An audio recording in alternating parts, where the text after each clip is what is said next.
So for me, planning is going to have real significance around where you want to be in 5 or 10 years' time, and how you're going to grow. You're going to grow organically, or are you going to look to acquire? And there are potential mergers in the next 5 years, I can see.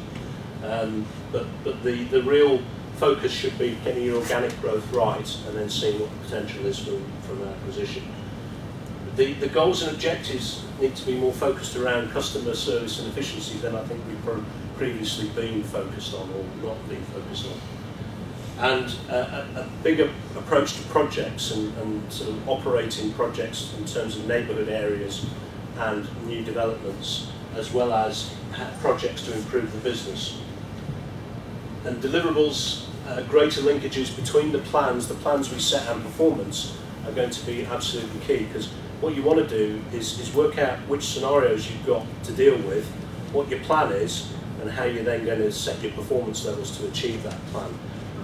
And that kind of golden thread is going to be really important, and not least of which because you want and expect the customers to challenge you on those issues. Around performance, cash management, arrears is going to be a massive focus due to the benefit changes, not just the ones coming through now for the next couple of years, but the ones that will come through after the next election. And I think prediction around arrears, I mean, from where I came from before this sector, we tended to predict what kind of yield we'd get on passenger flights, or what kind of yield we'd get on different types of airports. We're going to have to be clever about predicting the arrears in the future rather than looking back historically, which is, I think, where we're all at the moment, or at least ourselves. Asset management, I mentioned already about that property focus, particularly in a local authority environment, and really getting an understanding about how you can work with the stakeholders, local authorities and other housing associations to improve your profit in that area. Customer service, well, I don't know about you guys, but I know our investors are dead interested in how we are performing. Once we've paid our interest, they then want to know how we're performing in terms of customer service.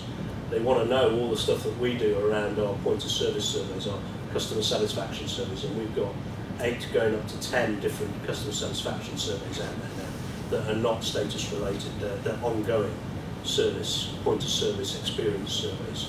So this next year will be up to 10 different types of point of service surveys. The investors want to know that. They want to know that we are focusing on our business both in terms of service and efficiency. And I think that just leads me to where we've got to in terms of framework and a performance framework. We've got 4 strands to it. We look at processes. This is coming into this financial year. We've just changed our performance framework to these 4 strands. We look at measures and KPIs around process. We look at measures and KPIs around satisfaction, the 10 surveys that I talked to you about just now. We look at standards, that's like mystery shopping stuff, both internal and external mystery shopping.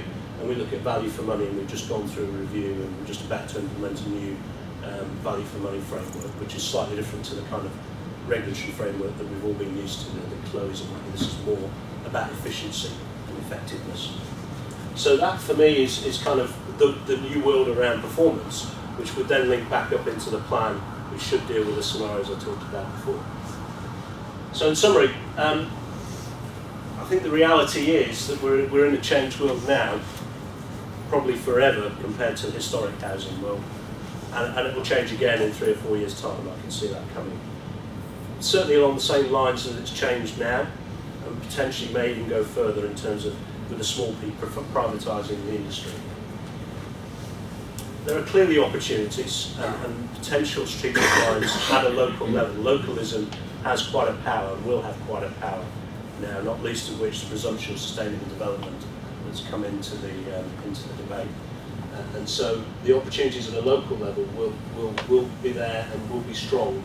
And there's definitely potential for new investment, maybe around the REITs, but certainly around bonds and equity, as opposed to pure debt finance. So opportunities there for the sector to get the finance it needs to satisfy the demand that we talked about. The implications, though, are that there's got to be more longer-term planning and scenario analysis.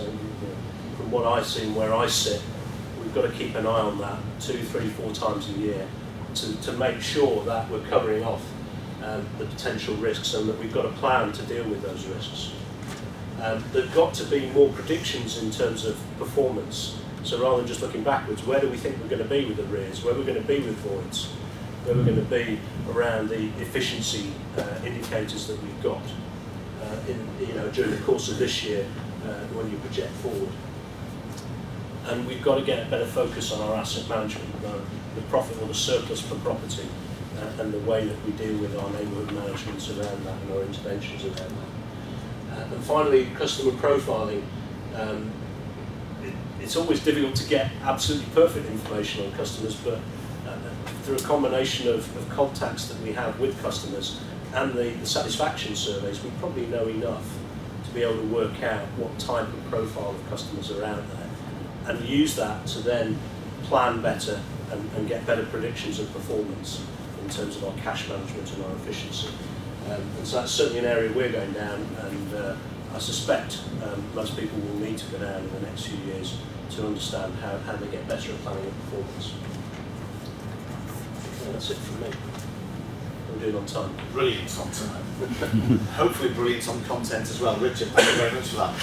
One of our objectives that we talked about with the speakers before today was to bring value in the content at both the business strategic level as well as the technology level. Clearly a lot of this falls back down to how does information get automated through software and consulting services. But hopefully that was very insightful at the social housing level. Clearly a lot of things that Richard talked about around products and services are transportable across sector. I thought that was content rich, so I do appreciate that. Thank you very much. Cheers.